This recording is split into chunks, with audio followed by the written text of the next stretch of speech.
Life has a way of ambushing us, like a sudden storm that rips through a quiet afternoon, tearing the very ground from beneath our feet.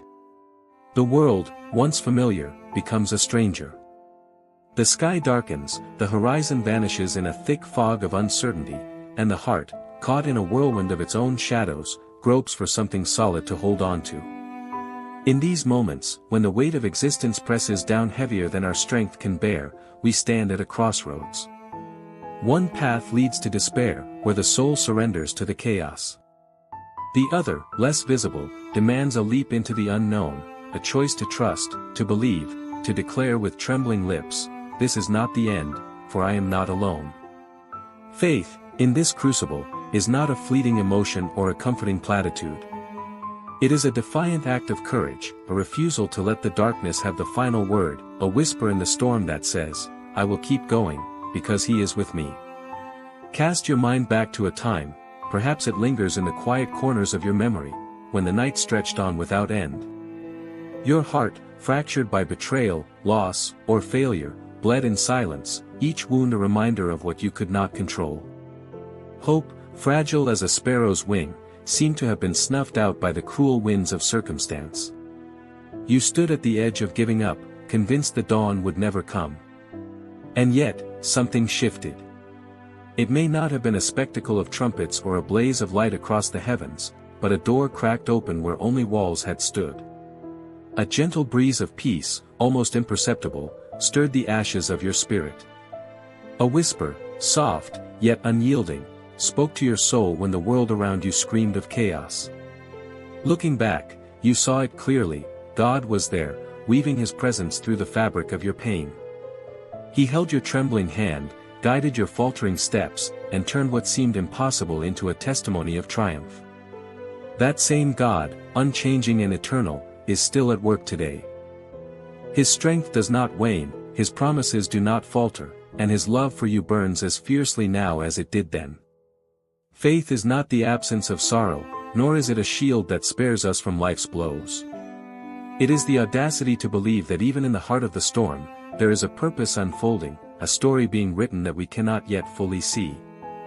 It is possible to be shattered, to feel the weight of grief, fear, or shame, and still be cradled in the arms of a love that refuses to let go. It is possible to weep through the long hours of the night, your soul aching with questions that have no answers, and still rise with the quiet conviction, "I believe." This is the paradox of faith, to be broken yet whole, to mourn yet hope, to fall yet stand. The history of humanity is etched with stories that bear witness to this truth.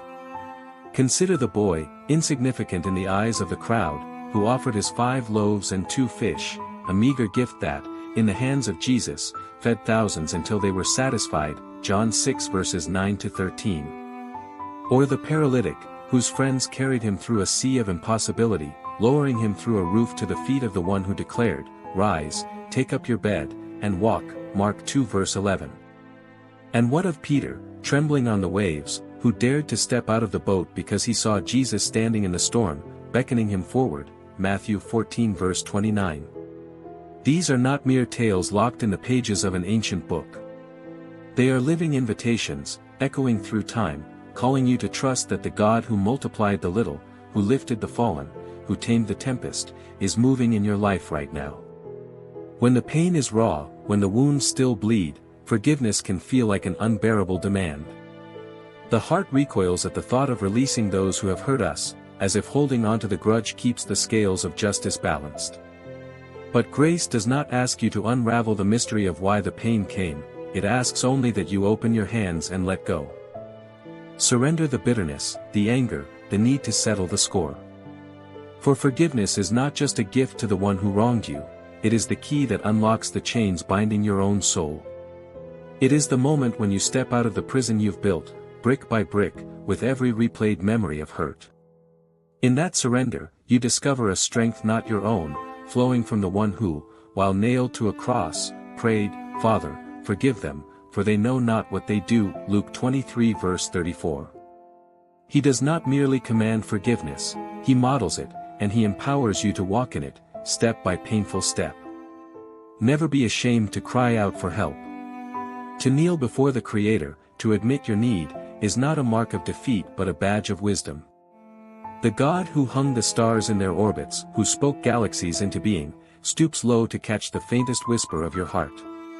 He is not a distant king, unmoved by your struggles. He is near, closer than your next breath, feeling every pulse of your pain, collecting every tear that falls, hearing every prayer that falters before it finds words. The psalmist knew this intimacy when he wrote, "The Lord is near to the brokenhearted and saves the crushed in spirit," Psalm 34 verse 18. In that sacred encounter, a hope takes root, not a fleeting wish, but an unshakable certainty that this trial, however fierce, is not the end of your story. It is a chapter, a season, a moment in a narrative that stretches far beyond what you can see.